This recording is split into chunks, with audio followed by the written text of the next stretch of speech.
Bismillah,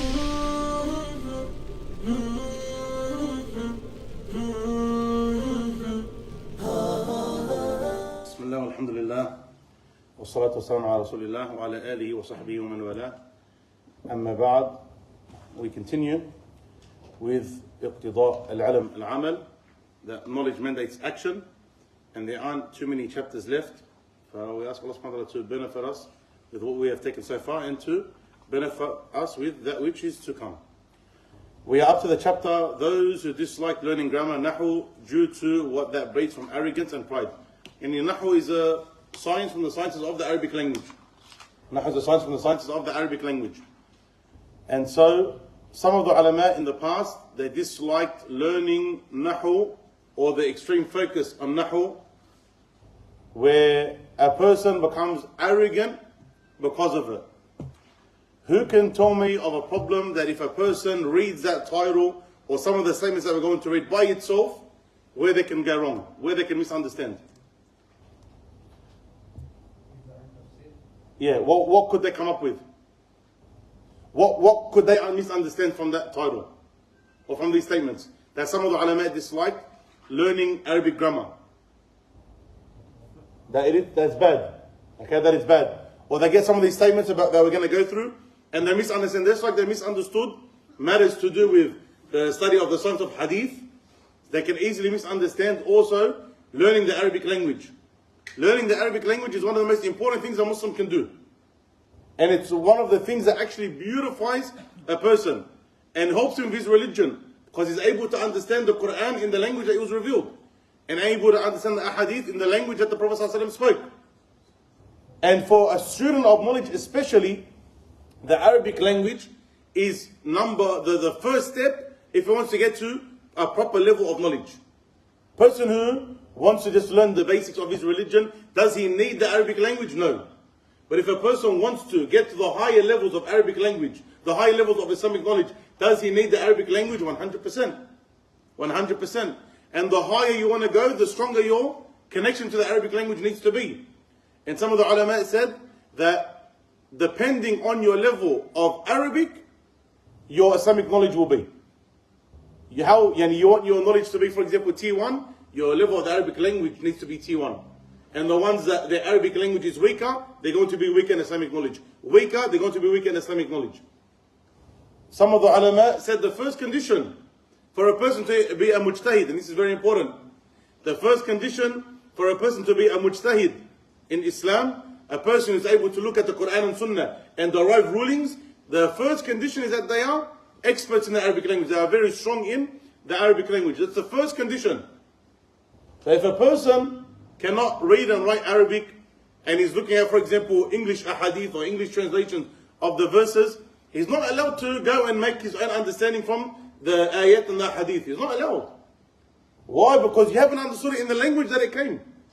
So how can you understand the language that was used? How can you understand the style that was used?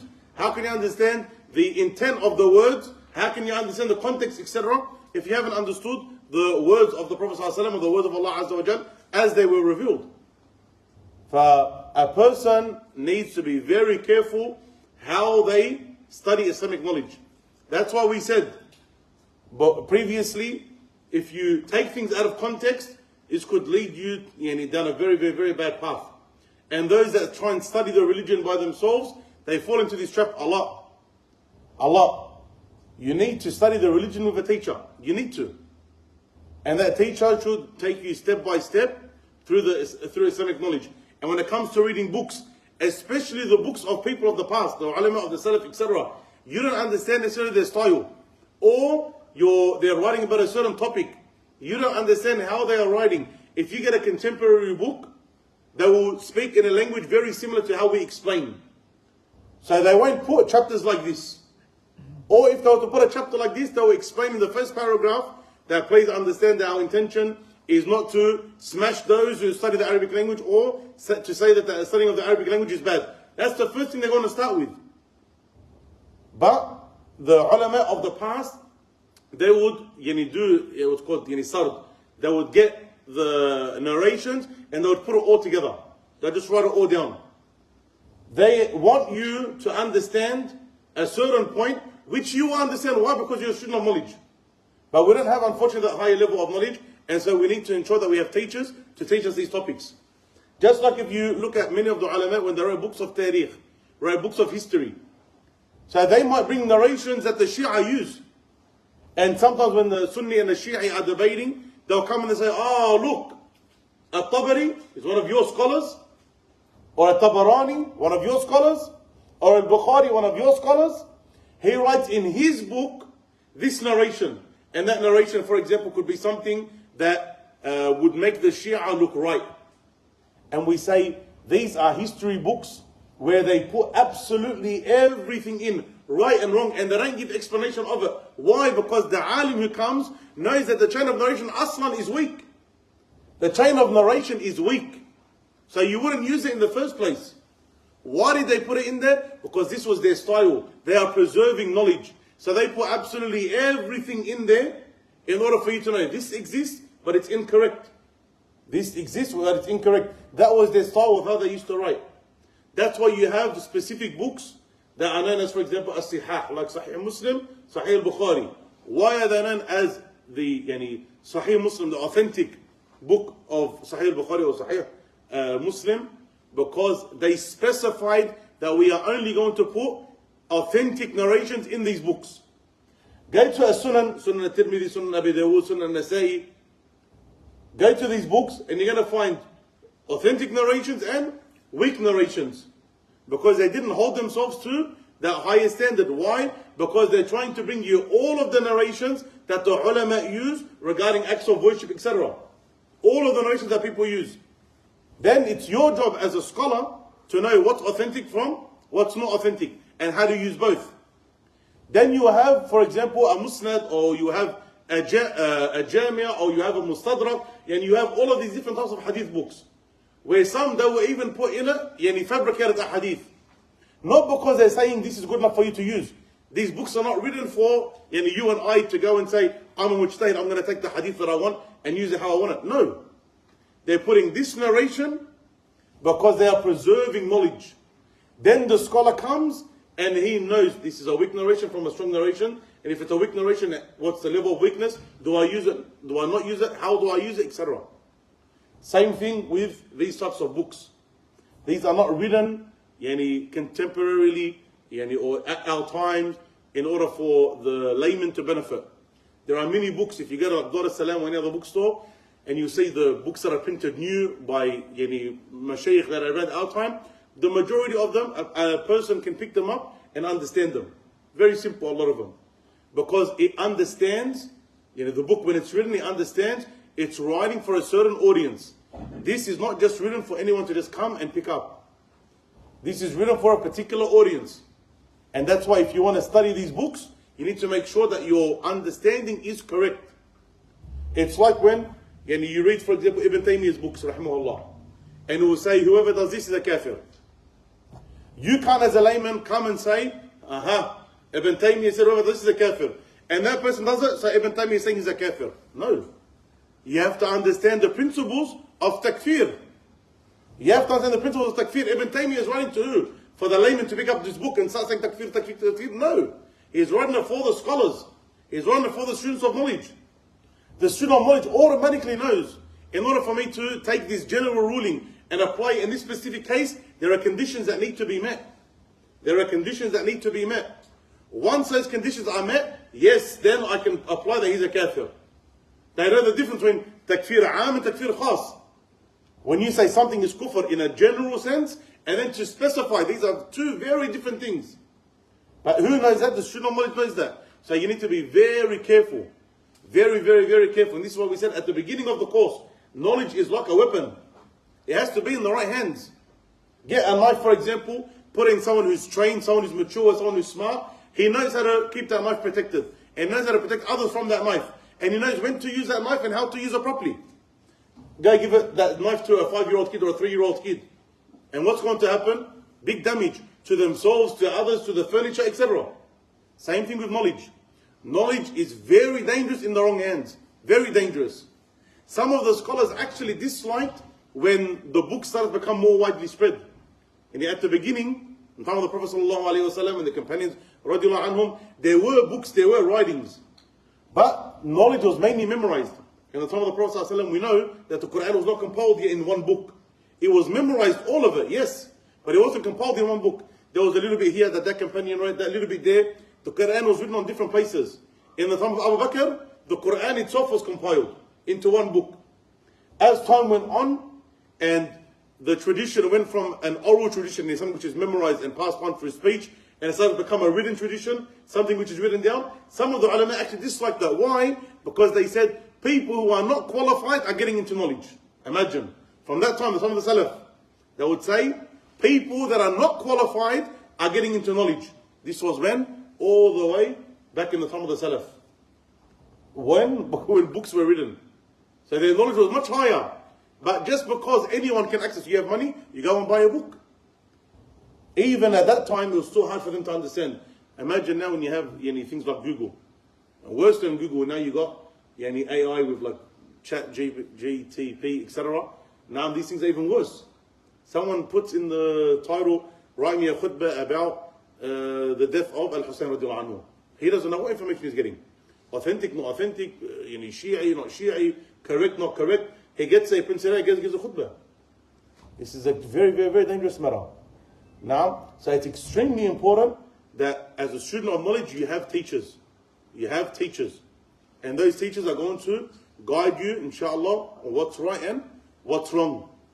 So yes, definitely, the student of knowledge has to have his own readings. But what he reads, again, that needs to be guided by his teacher. And then he needs to go back to his teacher to ensure that what he read, he understood correctly. What he read, he understood correctly. This is talking about dislike of some of the scholars in studying the Arabic language, or specifically Nahu, because of it breeding in some of them khuyala, in breeding some of them pride. Do some people still have this today? Yes, some people still have this today. If you go to some Arabic countries, for example, the one who is very fasih, the one who is very eloquent in his speech, he'll speak at a level above the level of the common the common Arab understands and uses his words daily. They'll be like, for example, you only come and be a philosopher now on top of us, mashallah, you know how to speak. Okay, this is incorrect. I know some Arabic teachers I've heard from their mouths in Egypt, where he's not a sheikh, for example. He says, but because he's so strong in the Arabic language, he says, get me any book and I'll explain it to you. And this is incorrect. This is part of that khuyala. So it can cause problems. But it's not limited to the Arabic language. It can be with everything. Just like we said with a hadith. Just like we said with knowledge. A person could get, in order for him to achieve status, that's knowledge in general. A person could get a hadith, so he can say he's a scholar. That's causing a problem. In any science, this can happen. Again, the whole point of the book is to do what? To ensure that we are learning knowledge for the sake of Allah, to implement that knowledge. And when that knowledge becomes counterproductive, it becomes a problem. That includes the study of the Arabic language. Now, so no one misunderstand the title or the understanding of what Al-Khateeb Al-Baghdaadee rahimahullah is trying to get across. This is very important study of the Arabic language, and I highly advise all of the brothers, if you can, even if it's for 6 months, go overseas and study the Arabic language. You're not going to be a scholar after 6 months. You're not going to send the Quran and Sunnah after 6 months, but at least you've got the ball rolling. And then even if you came back to Australia, 2-3 days a week, you can study online. And after 1 year, 2 years of that, inshallah, your Arabic will be at a very decent level. And what's available to you now in the English language, I'm telling you, it's a fraction of what's available in the Arabic language. جيد? So don't let the opportunity go by. تفضل عبد الرحمن. بسم الله الرحمن الرحيم والصلاة والسلام على رسول الله. أما بعد, for those who dislike learning grammar, Nahu, due to what that breeds from arrogance and pride. Number 160. I heard Al-Qasim bin Mukhaywirah say, learning grammar starts out as a distraction and ends up a transgression. Continue. Number 151. I heard Ibrahim bin Adham report from Malik bin Dinar. Actually, go back to the first narration.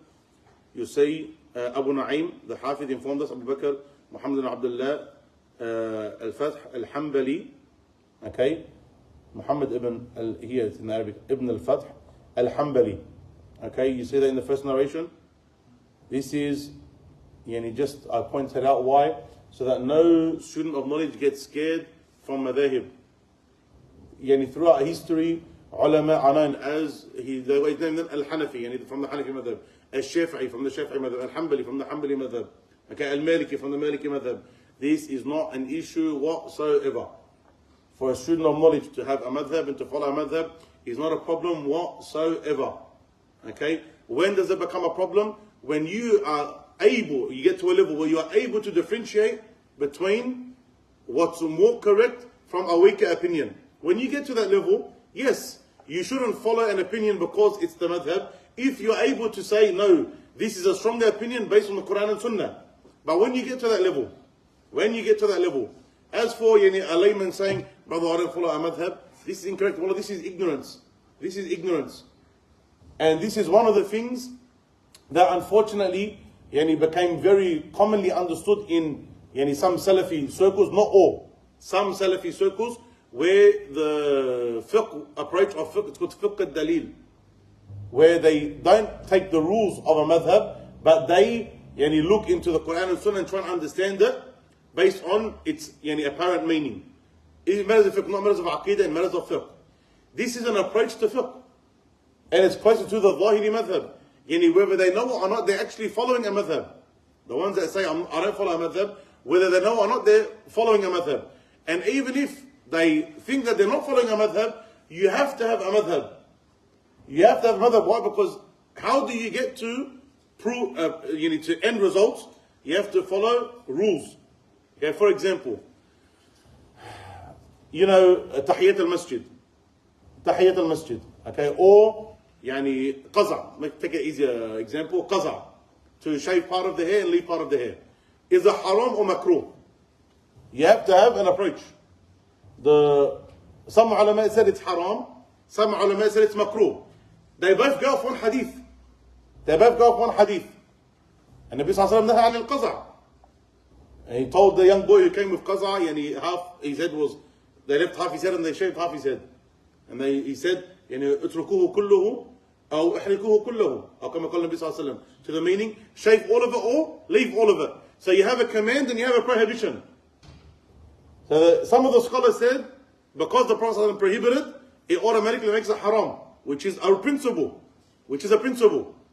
And nahi yaqtadi at-tahrim, that the prohibition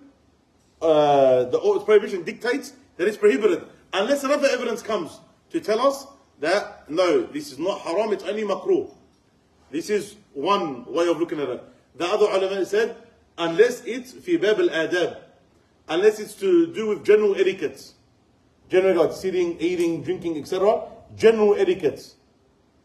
If it's a prohibition that is with bil adab, general etiquettes, then no, it goes only to either mustahab or makruh maximum. Doesn't go to haram or obligation. So you have to decide which of the two opinions you're going to take. Now, if you truly believe that you're that much of a scholar, that you are able to go to usul al-fiqh is very, very, very, very, very hard. It's not hard to understand the basics, but it's very hard to master. Okay? If you truly believe that you're at a level where you went to usul al-fiqh, and you are able to get a difference of opinion in usul al-fiqh, and come out with the correct opinion in usul al-fiqh, and then you apply it to fiqh, Allahumma barik, you are no, I'm not even joking, you are a mujtahid. You are at the level where you are like on par with people like Abu Hanifa and Imam Shafi'i and Imam Ahmad. You're actually literally on that level. That's where you're considered. On that high level. The reality is, the majority of people, they can't do that. So what are they doing? They're following an opinion from the madhahib on how to come to conclusions in usul al-fiqh. So whether you like it or not, you are following a path of a madhab. If a person takes the approach of fiqh dalil, no issue. Take the approach of fiqh dalil. Just do not lie or make people think something which you are not. Now that no, we follow the Quran and Sunnah only. Again, this sounds silly as a student of knowledge, and it's not a Salafi issue. Now, Salafi is in a aqidah. If a person is Salafi, he's Salafi in a aqidah. Salafi doesn't mean fiqh. Salafi comes to fiqh, any of the four madhahib, you're a Salafi. Any of the four madhahib, you're a Salafi. Now, no one should misunderstand that. Be very, very, very careful. In fiqh, if someone's a Hanbali, someone's a Shafi'i, someone's a Maliki, someone's a Shafi'i, he could be any of them or any other madhab, and he could be Salafi in Aqidah. Or he could be any of these madhahib, okay, and be Ash'ari in Aqidah, or Maturidi in Aqidah, or Mu'tazili, or Jahmi. It could be anything. Because Aqidah is one thing, fiqh is another thing. You being a Salafi, and you following the Salaf, is in Aqidah. All of those four alamat are all from the Salaf, and many other scholars. Some opinions that are stronger than the four opinions of the madhahib, some which are weaker than the opinions of the madhahib, that you would never take. Extremely far-fetched, but they're from the Salaf. Again, you differentiate between the two, and understand that there's nothing scary or wrong with a person being part of a madhab. Again, what's your job? As a layman, what's your job? Ask the people of knowledge if you don't know.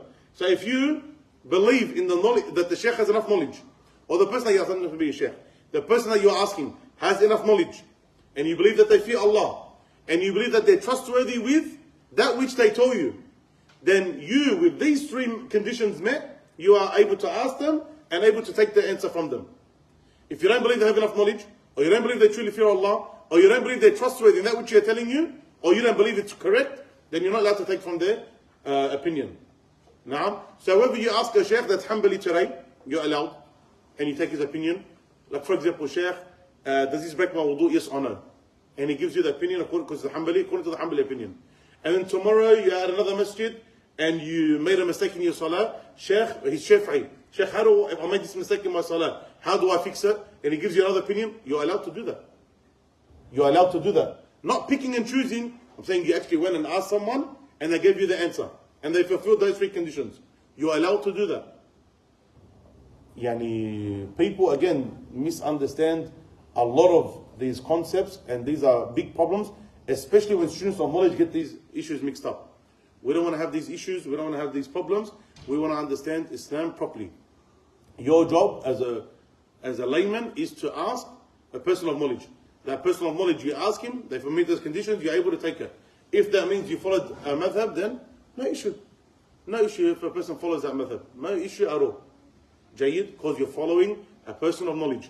Then inshallah, when you get to those higher levels and you're able to actually differentiate between what's a weaker opinion from a stronger opinion, then yes, you're able to choose what you believe to be stronger. Not what your desires want.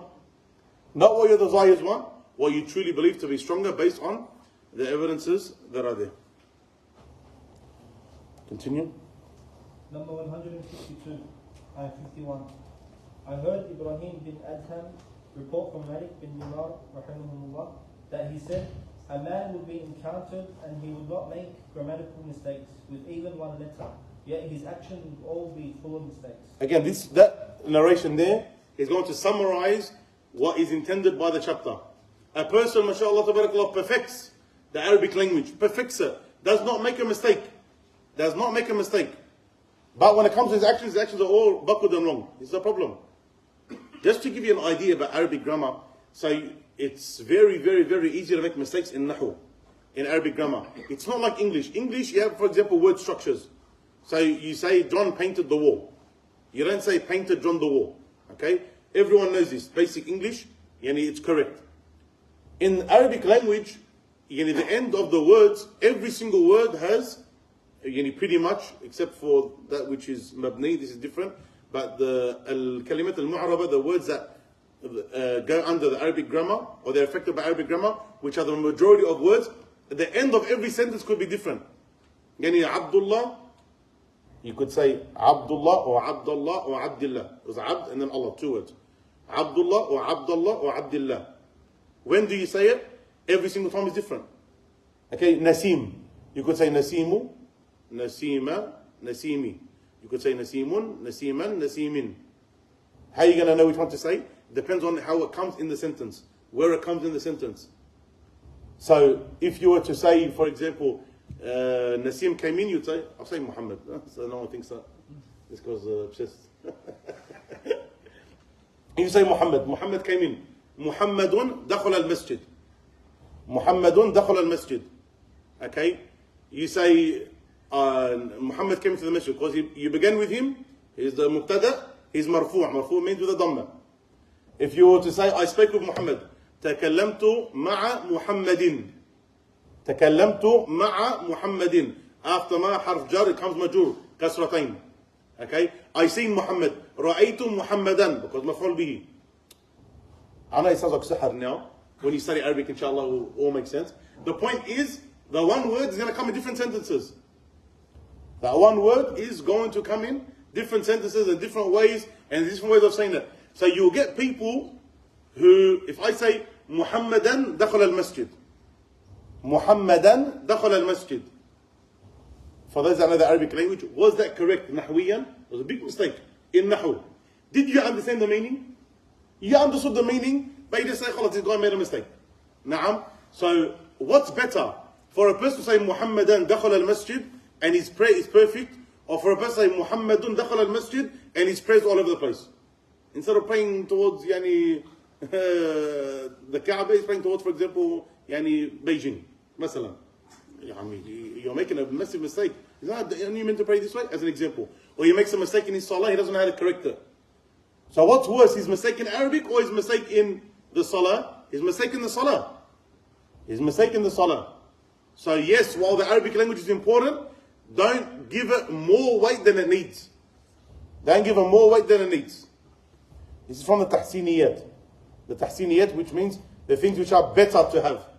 Better to have. You need to have a basic level of Arabic language, which is for you to know how to fulfill the obligations correctly. And you pray, you need to know how to say the Fatiha properly. You need to. You need to know how to say the Adhkar in the Salah properly. Because they affect your Salah. It's an obligation to know. But in terms of the Nahu, for me to know when something marfu'a, mansub, majur, etc., then this is min al-tahsiniyat. Continue. Number 152. Ibrahim bin Adham rahimahullah said, we would apply our words perfectly, thus not making any errors in speech. However, we would make severe errors in our actions, thus not applying them perfectly. Whoever understands like Arabic, in the Arabic it's very nice. أعربنا في الكلام فما نلحن ولحنا في الأعمال فلا نعرب. Like it's something to do with i'rab and lahan, which is i'rab to say the grammar correctly and lahan to make the mistake. So how we used the wordplay there is very nice. Continue. Number 153. As-Suli informed us saying, some of the aesthetics, the Zuhayr informed us saying, we have not been given ignorance, however, we cover the face of knowledge with ignorance. We hate to make grammatical errors in our speech, yet we do not care about making errors in our actions. Is Zuhud something good? Of course. What's Zuhud? Leaving the dunya. This is a very general definition of dunya that a lot of people use. Leaving the dunya is not always correct. Naam. Because a person, if he's a zahid, he doesn't need to, mathalan, leave work. He doesn't need to leave wearing decent clothing. He doesn't need to leave eating meat, for example. Now, this is something which is exaggerated. And many of the ulama, they said this is incorrect. Why? Because the Prophet ﷺ, who is the greatest of believers, he didn't do those things. So how can you come and say, no, in order for you to achieve these high levels of iman, for you to do that? Another type of definition is to just ensure that the dunya does not take you away or become an obstacle in your pursuit to Allah Azza wa Jal. Do not allow the dunya to become an obstacle or block you from your pursuit to Allah Subhanahu wa Ta'ala. For example, a person, he works. Go work, no problem. Working is good. And you get hasanat for working with the right intention. And working is the top of jihad. As the Prophet ﷺ mentioned, from his mouth. Not just think that apparently to say, or his Prophet saying is correct. فَهُوَ فِي سَبِيلِ اللَّهِ. But the one who works, for example, 2-3 jobs, and he neglects his family because of it. He works 2-3 jobs, he never prays Isha in the Masjid of Fajr. He works 2-3 jobs, he doesn't know how to read Quran, and he's 30-40 years old. He works 2-3 jobs, and all his concern is about making money. He doesn't give sadaqah, he doesn't give his zakat, he just wants to save, and he's very stingy. He's not a generous person. Is that person a zahid? He's not a zahid. A person could be a millionaire. He could be a billionaire. and he's a zahid. How? Because he never let his work get in the way. He never let his work get in the way of his ibadah. He never let his work get in the way of his helping the poor and needy. Rather, he used the dunya for the sake of Allah subhanahu wa ta'ala. And we had some of the greatest of zuhad in this ummah in the time of the Prophet sallallahu alaihi wasallam. People like Abu Bakr radiallahu anhu. He was a wealthy man. But did his wealth ever stop him from doing things in the path of Allah? Never. Rather, he used his wealth for the path of Allah. Uthman radiallahu anhu, same thing. The Prophet ﷺ said that Uthman bought Jannah. Uthman bought Jannah. He had wealth. But what did he do with his wealth? He used it for the path of Allah Azza wa Jal. They hold, as some of the ulama said, they hold their wealth in their hands, not in their heart. He's got millions, he's got billions, no problem. But what does he do with it? He gives it left and right. He gives it left and right. This is zuhud. This is true zuhud. Now, not that a person comes and he acts weak and he wears ripped clothing, etc. When Aisha radiallahu anha is saying people like this, she told them off. And she said, the famous statement that Umar radiallahu anhu was better than that. They used to say, الَّذِينَ يَمْشُونَ عَلَى الْأَرْضِ هَوْنًا. Allah, when He describes Ibad al-Rahman, He mentions those who, when they walk on the earth, they walk on the earth humbly. So they used to walk and, tilt their heads and walk softly and, these people, they're humble. No. She used to say, to the meaning, the ضرب عمر إذا أبطش عمر أوجع. If Umar radiallahu anhu hits, he hurts. إذا تكلم أسمع. If he speaks, he's heard. He wasn't this wallah fake, humble, show that I'm righteous and religious, soft person. No. He was a strong person. And he was the person that was guaranteed paradise. He was at his time, when he was the Khalifa, he was the best Muslim on the face of the earth. Is that how he was? No, he wasn't like that. He was strong. When he would walk like a man. When he talks like a man. When he hits hard. None of this fake softness. So the understanding of zuhd, they got incorrect. And same thing, some people, they get zuhd misunderstood today. Zuhd could be, to give some practical examples, because these things are very important, especially for students of knowledge. Zuhd could be, your job offers you an extra shift. Let's say you don't need the money, alhamdulillah. You don't need the money. Your job offers you extra shifts. But you say, if I take the extra shift, I'm not going to wake up for Fajr. Or I'm not going to make Fajr in the masjid. Or I'm not going to make Fajr in Isha. And I don't need the money. You know what? I'm happy to leave it so I can do a better ibadah. As an example. Or your zuhd, he says, okay, I can work Saturdays and earn $500 on Saturdays, but it means I'm not going to be able to see my parents on that week. You're married, you're busy with your family during the week. The only time you have is Saturday or Sunday to see your family. Zuhd says, I'm not going to take the extra job. Why? So I can go see my family. That's a form of zuhd. I don't need the money. If I get the money, extra money, this is just, I'm going to have more to spend. But what about your obligations of being good to your parents? What about spending time with your kids to raise your kids, especially in today's climate? What about your own ibadah coming to the masjid? What about your own Quran that you're reading, etc.? It's very important to know, okay, when do I sacrifice? I don't need it, khalas. Let me sacrifice it for the sake of Allah subhanahu wa ta'ala. This is a form of zuhd. Not because you're lazy, because you want to do good. Now, and if you have money, not to be attached to that money. Some people will do absolutely anything not to pay, for example. They're with their mates, they'll do anything not to pay. This is not, where's your greed? Sorry, where's your generosity? Why are you greedy? Why are you stingy? Because you love money too much. If a person doesn't have, he doesn't have. This different story altogether. But if a person has, alhamdulillah, Allahumma barik, he's got mountains to barakallah. But he doesn't like to give because he doesn't like to see any minus in his bank account. When he opens it up, he only wants to say plus. La. This is not how the believer is. This person is holding wealth in his heart, not in his hand. Wallah, it's actually embarrassing when you hear sisters complaining about their husbands that they're stingy. Not, wallah, she wants Louis Vuitton and he can only afford Tommy Hilfiger. No. And the guy can afford Louis Vuitton, he'll open up a Louis Vuitton, tabarakallah. But he doesn't like to spend on his family. He just likes to see numbers go up. And so the family, they could be millionaires, tabarakallah, but his cousin, who they both put on Centrelink, are wearing better and nicer clothes than his children. This is not right Islamically. This is very bad Islamically. Very bad. Allah loves to see the blessings of the slave upon, Allah subhanahu wa ta'ala loves to see His blessings upon His slaves.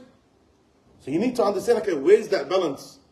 Where's that balance between a person being a zahid and a person lying to himself, or having a fake being away from the dunya? Okay, and between When is time, including zuhud, to be generous and to be a person who's giving, and when is the time to withhold? A person needs to understand those differences, and they are very close. Okay, so it can be confusing at times, but you understand the general concept that you do not allow the dunya to stop you or become an obstacle in your pursuit to Allah subhanahu wa ta'ala. Just understanding that concept, inshallah azza wa jal, will assist. It doesn't mean a person needs to move away from the dunya, all of it. And the main part of zuhud, taban, is a person leaving the haram to the halal. That's the number one thing of zuhud, for a person to leave the haram. Continue. Number 154. Ali bin Nasr, that is his father. Sorry, Abdul Rahman. You're used to it now. As students of knowledge, and again I mention this for students of knowledge, one of the greatest obstacles for brothers in their pursuit of knowledge and them not achieving is dunya. This is one of the biggest issues when the brothers have in not achieving not even higher levels of knowledge, not even achieving the basic levels of a student of knowledge, is the love of dunya.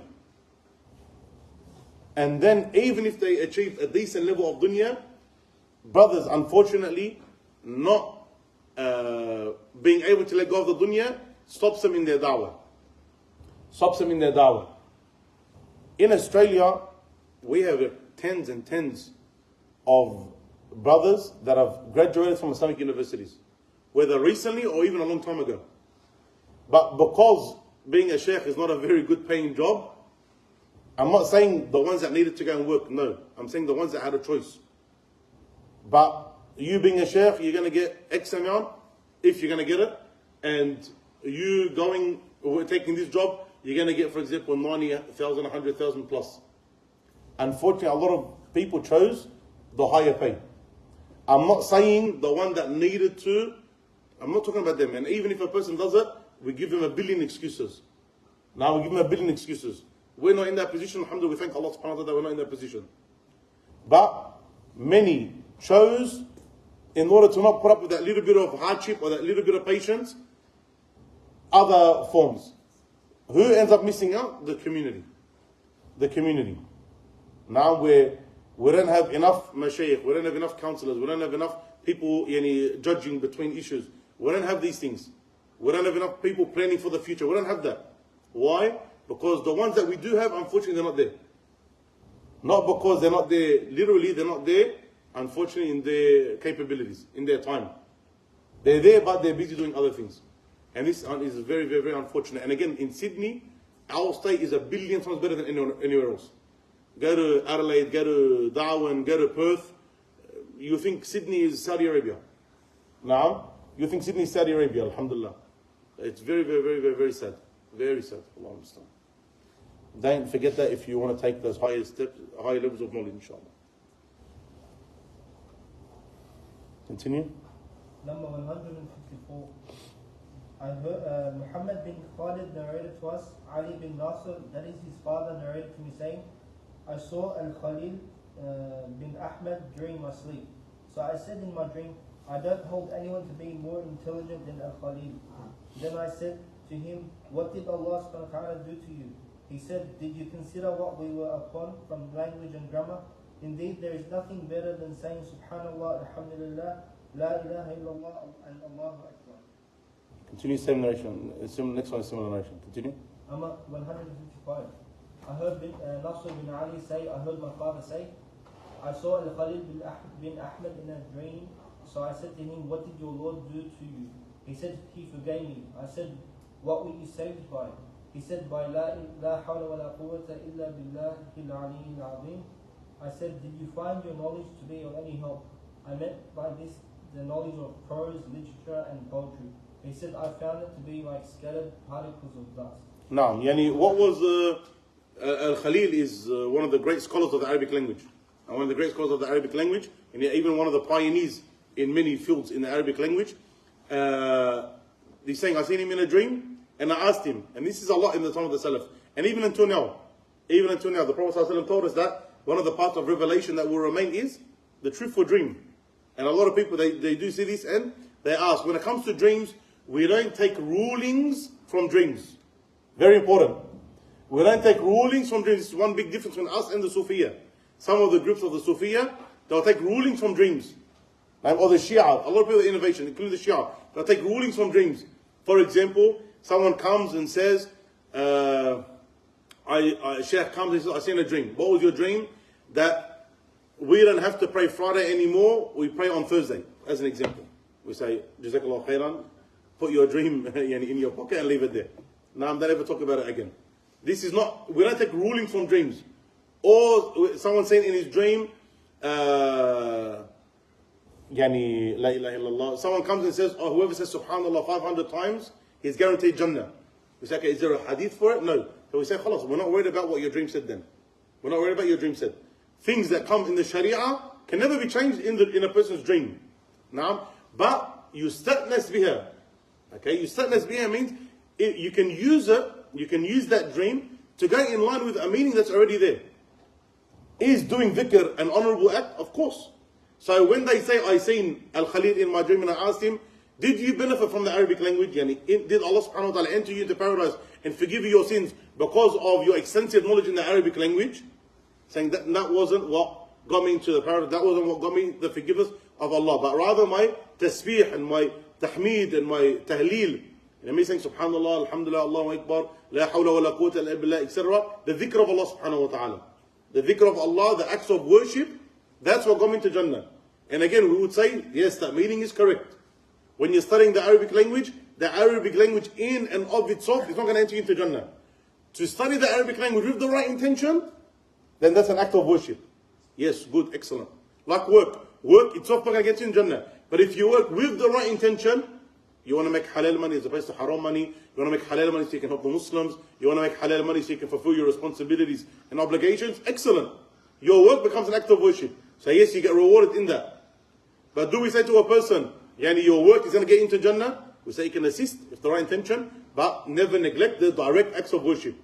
Your prayer, your fasting, your sadaqah, your dua, your Quran, your afkar, etc. Continue. Number 156. Hilal bin Al-A'la Al-Bahili recited to us the following poetic verses from himself. A tongue that would speak without grammatical mistakes will soon pass away. It is hoped that this tongue will be saved on the day of judgment. Speaking with grammar is of no benefit if there is no taqwa, fear of Allah, and a person with taqwa is not harmed by having a non-Arab tongue. No. As we mentioned before, this is just a nice way of saying what we mentioned before. If we say Muhammadan dakhal al-masjid, Muhammadan, incorrect. It should be Muhammadun dakhal al-masjid. But that is not a problem in and of itself. If he knows, for example, how to pray and fulfill the obligations. That's what is a major concern. But if a person says Muhammadun dakhal al-masjid, and mashallah he's perfect in the Arabic language, he came in and his praise all over the place. Your Arabic language is not going to benefit you on the day of judgment because your acts of worship, your obligations are all over the place. Continue. Number 157.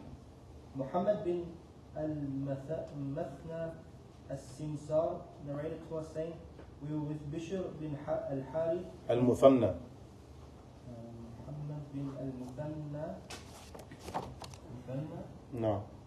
As-Simsar narrated to us saying, we were with Bishr bin Al-Harith when Al-Abbas bin Abdul Azim Al-Anbari was with him. And he was from among the noble Muslims. So he said to him, O Abu Nasr, that is Bishr, you are a man who has recited the Quran and written down the Hadith. So why don't you learn from the Arabic language that which will enable you to speak it without making any grammatical errors? So he said, and who will teach me Abu al-Fadl, that is Al-Abbas? He said, I will, Abu Nasr. He said, then do it. He said, Daraba Zaydun Amra, that is Zayd hit Amr. So Bishr said to him, my brother, why did he hit him?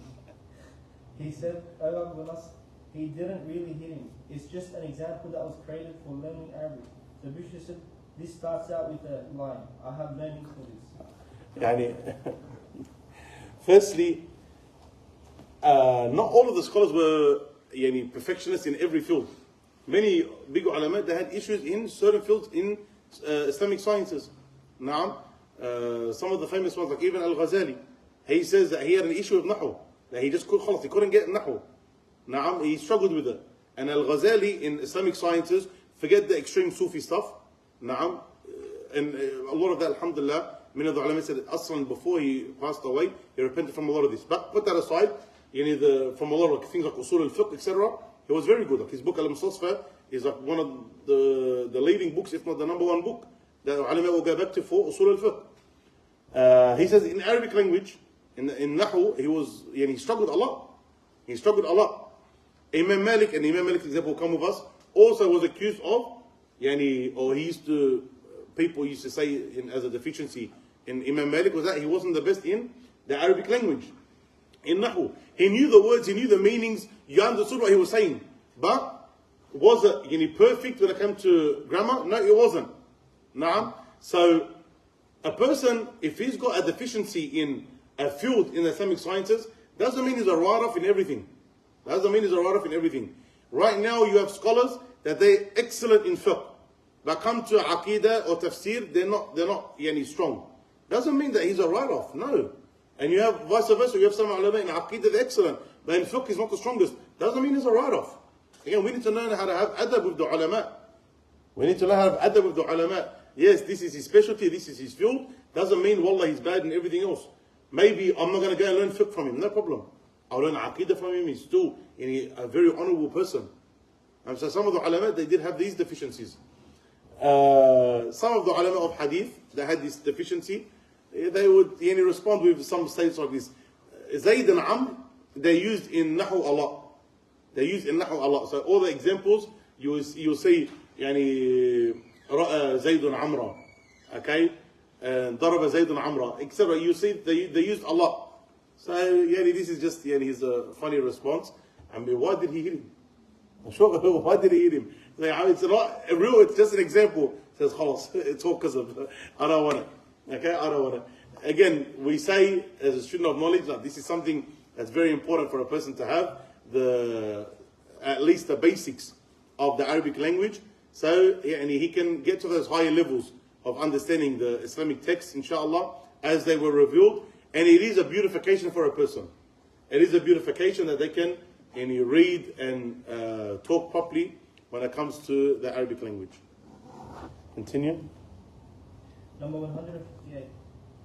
I heard Ibn Abi Uwais say, a man from amongst the nobles once attended a gathering wearing a silk garment, where Imam Malik was saying some words while committing grammatical errors.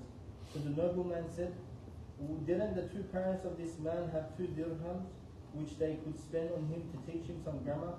Upon hearing the statement of this nobleman, Malik said that you know what is permissible for you to wear from that which is not permissible is better for you than knowing the difference between Daraba Abdullah Zaydan and Darabi Zaydin Abdullah.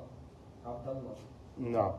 And again, when you understand the grammatical differences, you understand why, what the difference in those 2 sentences are. Now, but he's coming there and he's wearing silk. Tayyib. Yes, you know how to, mashallah, speak sentences and not make a mistake. That's excellent, tabarakallah.